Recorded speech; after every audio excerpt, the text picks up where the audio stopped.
Welcome to Tailboard Talk, a fourth shift fitcast. The mission of Tailboard Talk and the fourth shift fitness is to educate and train fire service personnel to increase durability and decrease the potential for injuries and their associated costs. My name is Chris Morella, owner and founder of Fourth Shift Fitness.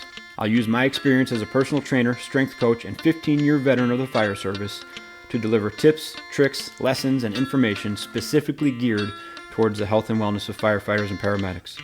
Each episode, you'll leave with immediate deliverables that will improve performance and resilience and keep you in the fight through your career and into retirement. Let's get into it.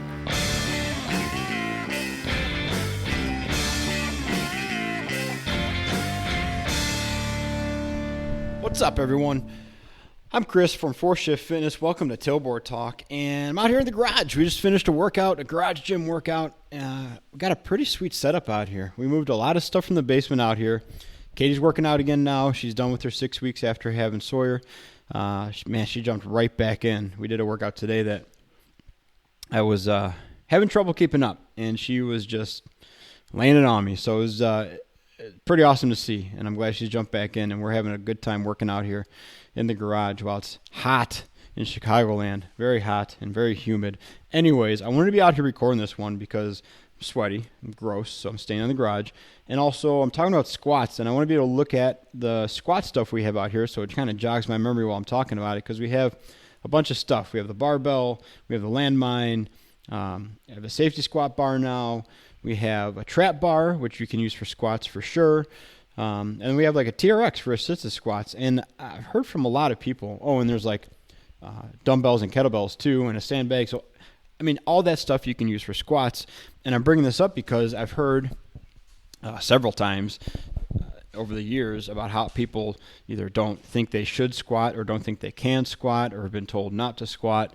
And it just bums me out, man, because more than likely it's not true, right? Unless you have a significant medical issue from a previous injury or something going on very specific to you, unless that's the case, you can probably squat. You've probably just either done it wrong, which is common, or you've been told the wrong thing, or you had a bad experience with squatting, most likely because whatever squat you were doing just wasn't appropriate or wasn't coached or administered well, and so you got a bad taste in your mouth, or you got hurt, and then you just automatically assume that squats aren't for you, or you just buy into the hype that squats will hurt your knees and your back and everything else. So I'm not going to get too preachy on this one, right? I think that you understand that I think that a vast majority of people should squat. It's just about finding the right squat variation for you and the right one that fits your goals and fits your body and fits you squatting pain-free is number one, obviously. So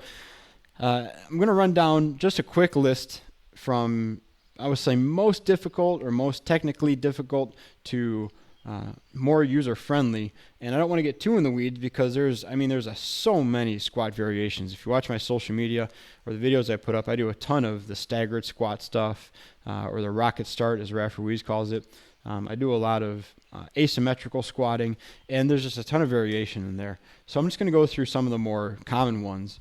And maybe if you're not comfortable with squatting or you're not familiar with the different kinds of them, maybe you'll hear one that gets you kind of interested in it or makes you ask more questions about it. You can get squatting again because, to be honest with you, the old double knee bend is an extremely, extremely valuable part of any strength and conditioning or even just wellness program. So the most difficult one, and I don't do it a lot because I don't possess like the physical tools to do it very well, is the overhead squat. And this one checks almost all the boxes in the strength and conditioning buzzword continuum. I mean, you have to have good shoulder mobility and good shoulder stability and thoracic mobility and anterior knee displacement and hip mobility and triplanar, I mean, all that stuff. It hits all the check marks because there's so much involved with it. And if you can't picture it, it's where you have your hands really wide on a barbell and then you keep it locked out overhead as you push your butt back and squat down all the way. It looks like a portion of an Olympic lift, a portion of a snatch. So think of it that way.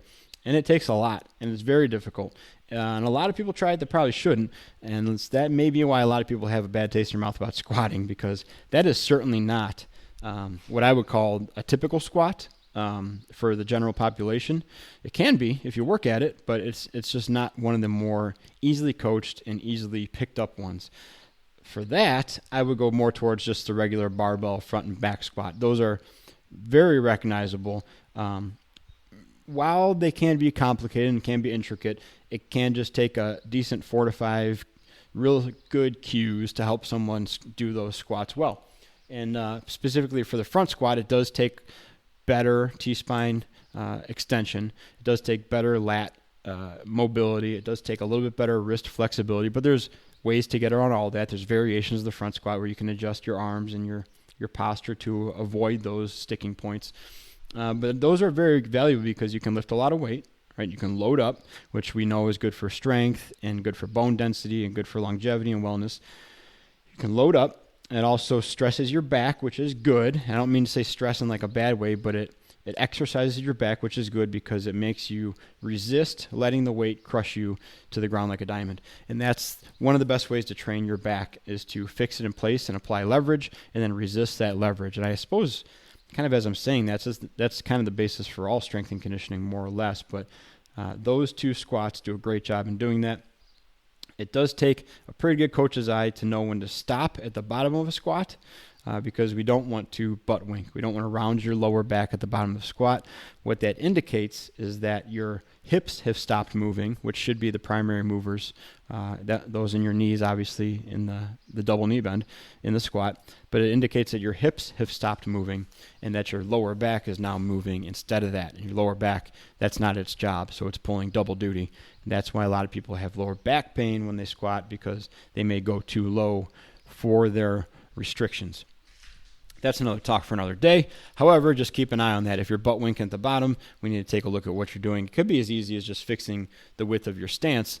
A lot of times that can open up the pelvis enough and open up the hips enough and let that kind of fall in between your femurs. But something to look out for. As we get away from the barbell, because I think there's tons of resources on the barbell. You can go to my YouTube page, see a couple of them, not very many, but there's a lot of resources on the barbell. Let's talk about some alternatives, because a lot of times people have an issue with the barbell. And that's where one of my favorite tools comes to play, and that's the landmine.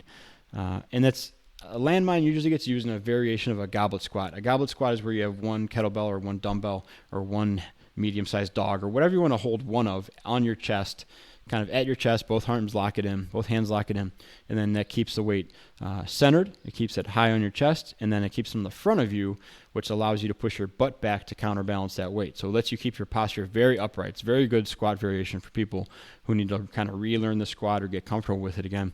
And it also doesn't take a lot of equipment. It takes one of something, right? One dumbbell or kettlebell or medium-sized dog anyways. What I like is the landmine. I like it because the arc of it adjusts a little bit, right? It can give you more weight at the bottom than the top, kinda. It's not a very big arc, but it can do that. But also gives you a point of stability, because it's not just you holding onto the weight in space. Now you can actually push into this barbell, which is anchored, down low at an anchor point, and adjusts and rotates with you. And you can really load up in it. It means that you can exhaust probably your entire weight plate set on a squat, on a front squat, whereas you might be able to squat 275 or 300 on a barbell back squat. It might be significantly lower with a landmine front squat because of the leverage, because of the amount of weight you can kind of put underneath your arms. You can't support it with your back and shoulders now. You have to actually hold it with your hands and support it with your arms and shoulders and traps. So it can change the game completely. It's a fantastic variation for anybody who's equipment limited or is just nervous about the back squat and wants a little bit extra stability and a little extra assistance with their balance and assistance with the weight as you stand up.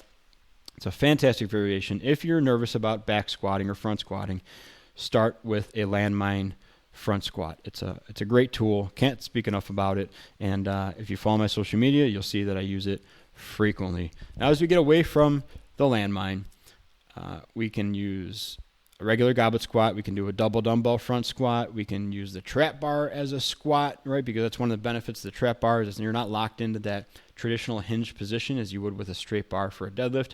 So you can have the weight like in a suitcase position, basically with both hands on the trap bar. and then really sink your butt and raise your chest.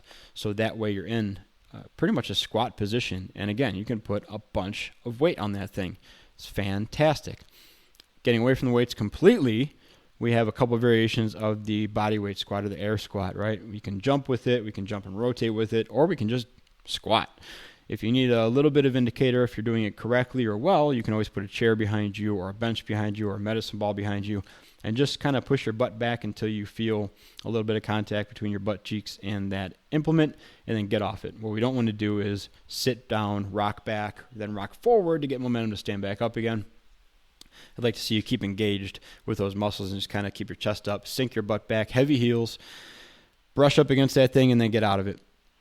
The next one I'm going to talk about, and actually the last one, this is going to be a super fast episode, but I want to talk about the TRX assisted squat, or the TRX squat, or the suspension trainer squat, because we're not sponsored by TRX, so whatever. Here's what I'll tell you. There's a lot of people that scoff at TRX assisted squats because they use their arms too much, and they view it as like, okay, and that's a type of it, right? The squat to row, or the actual assisted squat, where you can squat down, and then if you get stuck at the bottom, you can use your arms and pretty much bicep curl your way out of a squat because you're holding on to the straps and you're facing the anchor. You can kind of visualize that. However, there's a variation of the TRX assisted squat that will give you one of the most hellacious leg pumps you've ever experienced, and that is with straight arms. So you're going to face the anchor, you're going to have straight arms, so they're just hanging on, there's an extension of the straps, and then you're going to walk your heels forward, so you're at a pretty decent angle, and then spike your heels in the ground. So really the only point of contact is going to be your heels, and the soles of your feet will be pretty much off the ground.